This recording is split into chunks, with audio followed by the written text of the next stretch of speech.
আসসালামু আলাইকুম। সবাই কেমন আছেন? আশা করি সবাই ভালো আছেন। আজ আপনাদের জন্য নিয়ে এসেছি গল্পের ২ নম্বর পর্ব। আশা করি গল্পটি আপনাদের ভালো লাগবে। তাহলে চলুন শুরু করা যাক। আমার বন্ধ করা চোখ, তীক্ষ্ণ নাক আর আমার চিকন গোলাপের পাপড়ির মতো গোলাপি ঠোঁটজোড়া নয়ন ভরে দেখতে লাগলো। তার যেন পলক পড়ছে না। এমনভাবে তাকিয়ে আছে মনে হচ্ছে এভাবে চেয়ে চেয়ে সারা জীবন পার করে দিতে পারবে। বিড়বিড় করে সে বলেই ফেলল, মাশা আল্লাহ। হঠাৎ আমি চোখ খুললাম। এবার সে আমার চোখের দিকে আরও মুগ্ধ হয়ে তাকিয়ে থাকে। লাইটের আলোতে নীলাভ চোখ দুটো চিকচিক করছে। এদিকে আমার পায়ে কাজ ঢোকার কারণে পায়ে ব্যথা করছে। কি হয়েছে ব্যাপারটা বুঝতে পেরে আমি নিজেকে ছাড়িয়ে নিলাম। দাঁড়াবার মতো অবস্থায় ছিলাম না আমি। তাই আমি খাটে বসে বললাম, সরি, মাফ করবেন আমাকে, আমি বুঝতে পারিনি। আর কখনো এমনটা হবে না। জিলু এখনো মুগ্ধ হয়ে শুধু আমাকেই দেখে যাচ্ছে। ওর যেন আমাকে দেখা শেষই হচ্ছে না। এমন করে তাকিয়ে থাকাতে আমার খুব অস্বস্তি হচ্ছে। সাথে পায়ের ব্যথায় চিৎকার দিয়ে কান্না করতে ইচ্ছে করছে। আমি এবার পা উপরে উঠিয়ে দেখি ছোট ছোট ৩টে কাচের টুকরো পায়ে বিঁধে গেছে। সেখান থেকে রক্ত পড়ছে। এতক্ষণ জিলু আমাকেই দেখে যাচ্ছিল। এবার ওর আমার পায়ের দিকে নজর পড়ল। যখন দেখলো আমার পায়ে থেকে রক্ত পড়ছে তখন সে ব্যস্ত হয়ে বলে, আরে, আপনার পায়ে থেকে তো রক্ত পড়ছে, দেখি দেখি কি হয়েছে। এই বলে সে এগিয়ে আসে দেখার জন্য। জিলু দেখে বলে, এ তো দেখছি কাঁচ ফুটে গেছে পায়ে, দাঁড়ান আমি বের করে দিচ্ছি। এই বলে সে আমার পা ধরতে আসে। আমি বললাম, কোনো প্রয়োজন নেই, তবে বলার জন্য ধন্যবাদ, আমারটা আমি করে নিতে পারবো। জিলু বলে, আপনি পারবেন না, আমাকে দিন, আমি করে দিচ্ছি। আমি বললাম তো প্রয়োজন নেই, আর আমাকে নিয়ে ব্যস্ত হতে হবে না আপনাকে। আপনি যান, ফ্রেশ হয়ে শুয়ে পড়ুন, রাত অনেক হয়েছে। জিলু কিছু না বলে আমার মুখের দিকে তাকিয়ে আছে। ওর বুঝতে বাকি রইল না যে ওর কথাতে আমি কতটা কষ্ট পেয়েছি, যার জন্য ওকে আমি পা ছুঁতে দিচ্ছি না। সে দাঁড়িয়ে রইল আমার সামনে আর আমাকে দেখতে লাগলো। এদিকে আমি মনে মনে ভাবছি, মুখে তো বলে দিলাম করে নেব নিজে, কিন্তু এই কাজ কিভাবে বের করব। মনের মধ্যে ভয় আর জিদ দুটোই বাসা বেঁধেছে। আমি এবার কাচের উপর হাত রেখে চোখ বন্ধ করে দাঁত মুখ খিচে জোরে একটা টান দিলাম। কাচ বেরিয়ে আসার সাথে সাথে ব্যথায় কলিজাটা ছিঁড়ে যাচ্ছে। মুখ থেকে অস্ফুট সুরে উফ শব্দটা বেরিয়ে এলো। এদিকে আমার কষ্টে যেন জিলুর কষ্ট হচ্ছে। জিলু বলে, প্লিজ, আমি অনুরোধ করছি, আমাকে দিন, আমি বের করে দিচ্ছি। আমি ওনার দিকে তাকিয়ে বললাম, কোনো দরকার নেই, আপনাকে শুধু শুধু কষ্ট করতে হবে না, যদি পারেন তাহলে ফাস্টিং বক্সটা দিলে ভালো হয়। জিলু কথা না বাড়িয়ে ফাস্টিং বক্সের জন্য চলে গেল। কিছুক্ষণ পর নিয়ে এলো। ততক্ষণে আমি বাকি দুটো কাজ বের করে ফেলেছি। জিলু বলে, আপনি শান্ত হয়ে বসুন, আমি ব্যান্ডেজ করে দিচ্ছি। আমি এবার একটু রাগান্বিত ভাব নিয়ে বললাম তো আপনাকে, আমারটা আমি নিজে করে নিতে পারবো। এই বলে ওনার হাত থেকে ফাস্টিং বক্স নিয়ে নিজের পা ব্যান্ডেজ করে নিলাম। কখনো এসব করিনি, তাই ঠিকমতো হয়েছে কি না তাও জানি না। জিলু আমার সামনে দাঁড়িয়ে শুধু দেখতে লাগলো, কিছু বলার বা আগ বাড়িয়ে করার সাহস পাচ্ছে না। আমি পায়ে ব্যান্ডেজ করা শেষ করে মেঝের দিকে তাকিয়ে আছি। পুরো ঘরে পানি আর কাচের টুকরো। এখানে বিছানা করে ঘুমানো অসম্ভব। খাটের ওপাশে ওয়াশরুমের দরজা। রুমে এমন কিছু নেই যে সেখানে ঘুমোতে পারবো। আর খাটে ঘুমোতে হলে ওনার সাথে ঘুমোতে হবে, যেটা আমি একদম চাই না। কারণ এত অপমান হওয়ার পর আমার ওনার সাথে কথা বলতেও ইচ্ছে করছে না। আমি জানি এটা করা অন্যায়। স্বামীর সাথে রাগ করে আলাদা ঘুমোলে সারা রাত ফেরেশতারা নালহত দেয়। কিন্তু উনিও তো আমার সাথে অন্যায় করেছে, তাই আমি এই কাজটা করতে বাধ্য। নিচে ঘুমোতে হলে ফ্লোর পরিষ্কার করতে হবে। আমি বললাম, একটা ঝাড়ু পাওয়া যাবে? জিলু বলে, কিন্তু কেন? আমি বললাম, কষ্ট করে একটু নিয়ে আসুন, আর সাথে একটা টাওয়াল। জিলু আবার বলে, নিয়ে আসবো, কিন্তু কেন সেটা তো বলুন। আমি বললাম, মেঝে পরিষ্কার করার জন্য। জিলু বলে, আমি বরং কাজের মেয়ে শিখাকে ডেকে দিচ্ছি, ও এসে পরিষ্কার করে দেবে। আমি বললাম, এত রাতে কাউকে ডাকার প্রয়োজন নেই, ও নিশ্চয়ই ঘুমোচ্ছে, আপনি নিয়ে আসুন, আমি করব। আমার কথা মতো জিলু নিচে গিয়ে টাওয়াল আর ঝাড়ু নিয়ে এলো। জিলু বলে, কি করতে হবে আমাকে বলুন, আমি করে দিচ্ছি। আমি কোনো কথা না বলে ওনার হাত থেকে ঝাড়ু নিয়ে প্রথমে ঝাড়ু দিয়ে কাজগুলোকে এক সাইড করে রাখলাম। যদিও আমার কষ্ট হচ্ছে কেটে যাওয়া পা নিয়ে চলতে, তবুও আমি করছি। তারপর টাওয়াল দিয়ে মেঝের রক্ত আর পানি মুছে টাওয়ালটা এক সাইড করে রাখলাম। এরপর ওয়াশরুমে গিয়ে কাপড় চেঞ্জ করে বেরিয়ে এলাম। আসার সময় নিজের কিছু কাপড় নিয়ে এসেছি, সেখান থেকে একটা পরে নিলাম। জিলু এখনও ঠিক আগের জায়গায় দাঁড়িয়ে আছে। ও যেন বুঝতেই পারছে না ও কি করবে। যার মুখ দিয়ে একটু আগে খই ফুটছিল, আমাকে যা ইচ্ছে নয় তাই বলে অপমান করছিল, সেই মানুষটাই এখন যেন বোবা হয়ে গেছে। আমি বললাম, আমার একটা উপকার করবেন? জিলু বলে, কি বলুন। আমি বললাম, একটা মাদুর আর পাতলা দুটো কম্বল ব্যবস্থা করে দিতে পারবেন? জিলু বলে, পারবো, কিন্তু কেন? আমি বললাম, সারা রাত তো জেগে থাকতে পারবো না, ঘুমোতে হবে, তার জন্য চাই।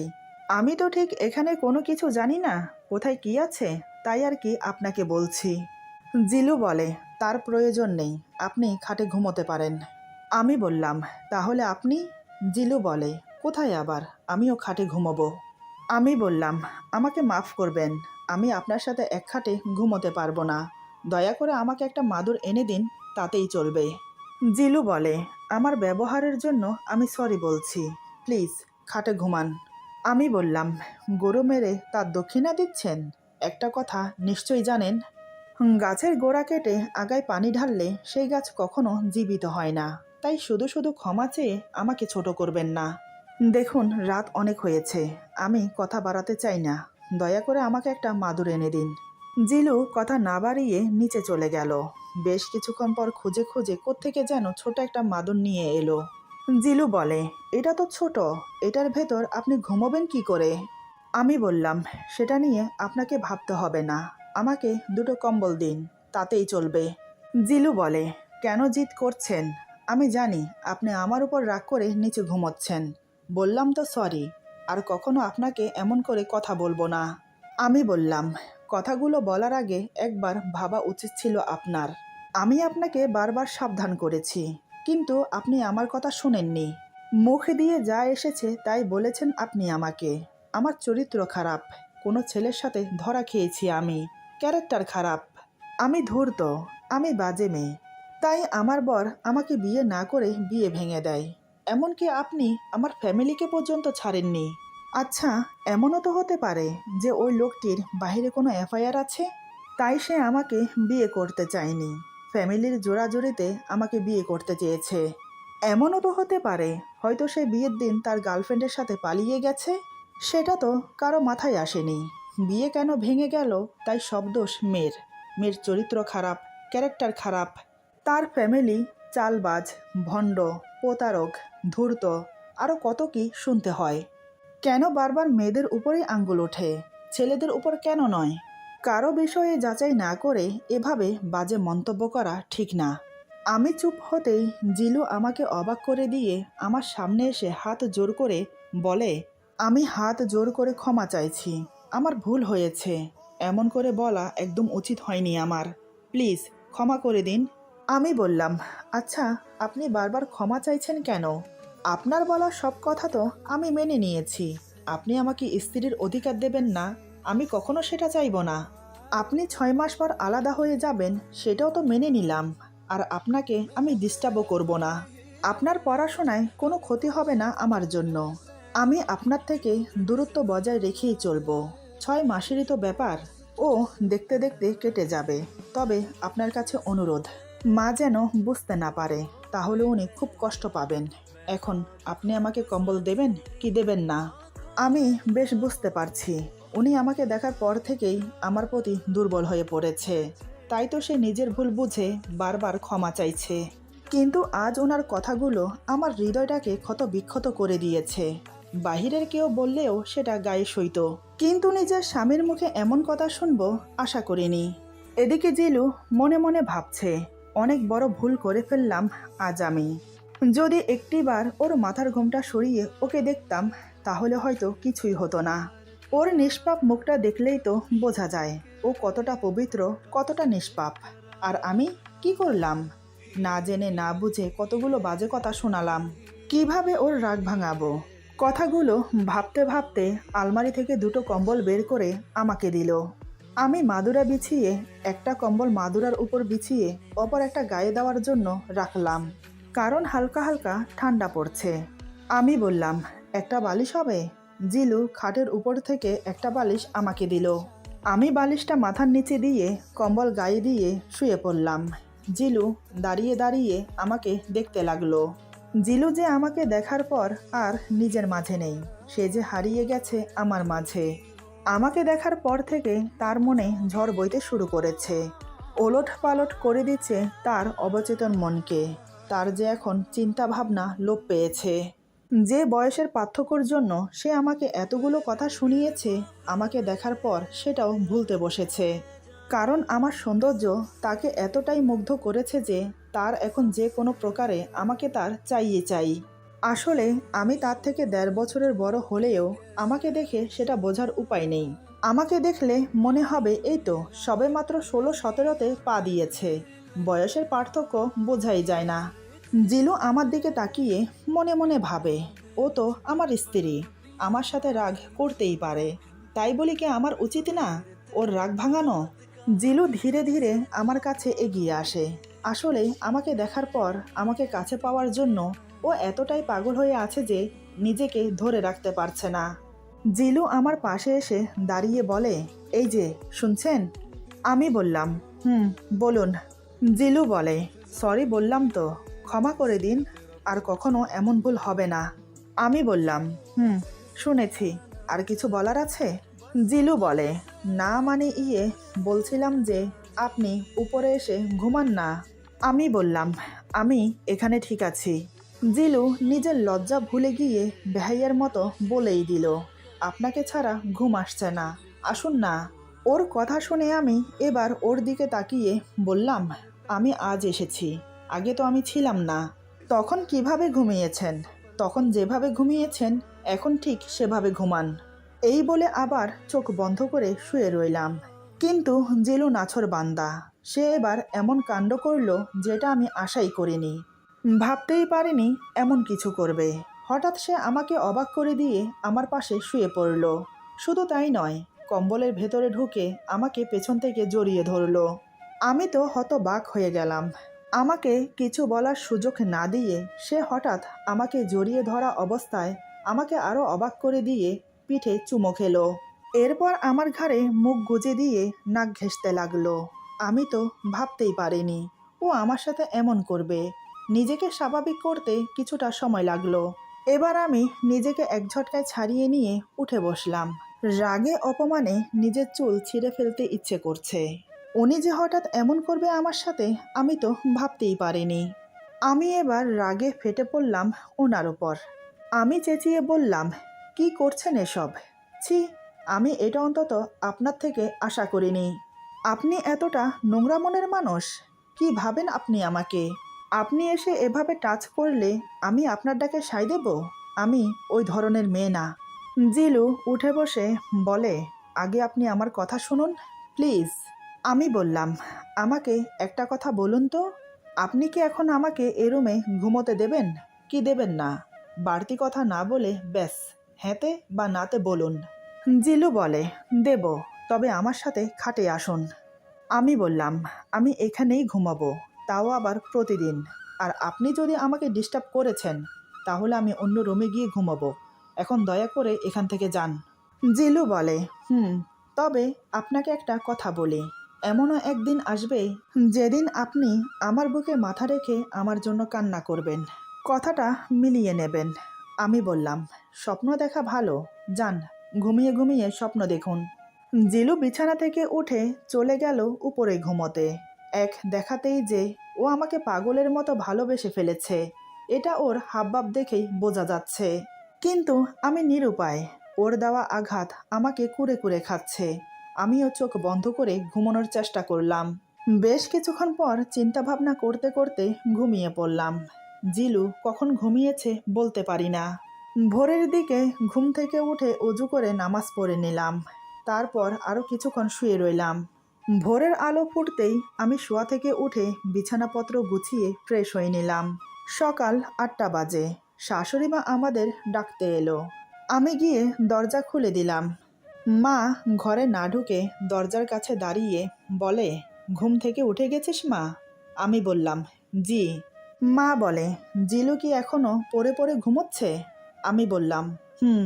মা ফিসফিস করে বলে, রাতে কোনো চোটপাট করেনি তো? আমি সব কিছু গোপন করে বললাম, না মা, কিছু বলেনি। মা একটা দিক নিঃশ্বাস ফেলে বলে, যাক, শুনে খুশি হলাম। আমি তো খুব টেনশনে ছিলাম।